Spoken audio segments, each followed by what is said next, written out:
ఆ బాలిక ఒంగోలులోని డిఆర్ఆర్ఎం మున్సిపల్ హై స్కూల్లో 8వ తరగతి చదువుతుంది. క్రీడల పట్ల ఆసక్తి ఉంది. అయితే ఏది ఎంచుకోవాలో తేల్చుకోలేకపోయింది. ఇదే విషయాన్ని తన తండ్రికి చెప్పింది. ఆ బాలిక తండ్రి ఆర్చరీ నేర్చుకోమని సలహా ఇచ్చారు. తాను చదువుకునే పాఠశాల ఉపాధ్యాయులు ప్రోత్సహించారు. దాంతో ఆ బాలిక పట్టుదలతో ఆర్చరీ నేర్చుకుంది. తొలి ప్రయత్నంలోనే జిల్లా స్థాయి పోటీల్లో పాల్గొని ప్రథమ స్థానంలో నిలిచింది. అదే ఉత్సాహంతో రాష్ట్ర స్థాయి పోటీల్లో ప్రథమ స్థానంలో నిలిచి బంగారు పతకాన్ని సైతం కైవసం చేసుకుంది. వారణాసిలో ఈ నెల 19 నుండి 21 వరకు జరగనున్న జాతీయ ఆర్చరీ పోటీలపై ఇప్పుడు గురిపెట్టింది. అక్కడ కూడా బంగారు పతకాన్ని సాధించి దేశం తరపున ప్రాతినిధ్యం వహించాలి అన్న తన కలను సాకారం చేసుకునేందుకు ప్రస్తుతం సిద్ధమవుతుంది. ఒక ప్రభుత్వ పాఠశాలలో చదువుకుంటూ ఆర్చరీలో రాణిస్తున్న మేఘవర్షపై ఐ9 ప్రత్యేక కథనం. ఒంగోలులోని కమ్మపాలెంలో కాట్రగడ్డ సుధీర్ చక్రవర్తి, విష్ణుప్రియ దంపతులు నివసిస్తున్నారు. సుధీర్ చక్రవర్తి శ్రీ హర్షిణి మహిళా ఇంజనీరింగ్ కాలేజీ వైస్ ప్రిన్సిపాల్గా వ్యవహరిస్తూ ఉన్నారు.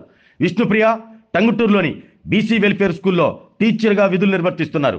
సుధీర్ చక్రవర్తి తన కుమార్తెను ఒంగోలులోని డిఆర్ఆర్ఎం మున్సిపల్ హై స్కూల్లో చదివిస్తున్నారు.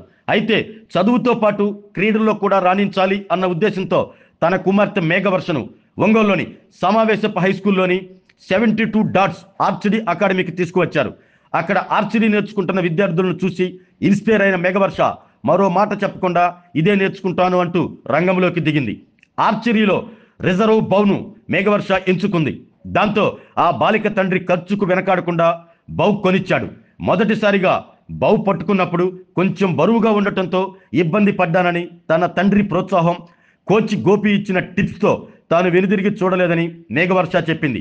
అదే సమయంలో పారా ఒలింపిక్స్లో ఆర్చరీలో భారత్ తరపున ప్రాతినిధ్యం వహించిన శీతల్ తనకెంతో ఇన్స్పిరేషన్గా నిలిచారు అంటూ తెలిపింది. ప్రకాశం జిల్లా స్కూల్ గేమ్స్ ఫెడరేషన్ ఆధ్వర్యంలో జిల్లాలో నిర్వహించిన అండర్-14 బాలికల విభాగంలో మేఘవర్ష సత్తా చాటి జిల్లా స్థాయిలో ప్రథమ స్థానంలో నిలిచింది. అల్లూరి సీతారామరాజు జిల్లా పాడేరులో జరిగిన అంతర్జిల్లాల ఆర్చరీలో పోటీల్లో మేఘవర్ష ప్రథమ స్థానంలో నిలిచి బంగారు పతకాన్ని సైతం కైవసం చేసుకుంది. వారణాసిలో జరగనున్న జాతీయ ఆర్చరీ పోటీలపై ఇప్పుడు గురిపెట్టింది. అంకిత భావంతో కఠోర శ్రమతో సాధన చేస్తున్న మేఘవర్ష అక్కడ కూడా అత్యుత్తమ ప్రతిభ కనబరిచి జాతీయ స్థాయిలో బంగారు పతకం సాధించాలని మనందరం ఆశిద్దాం.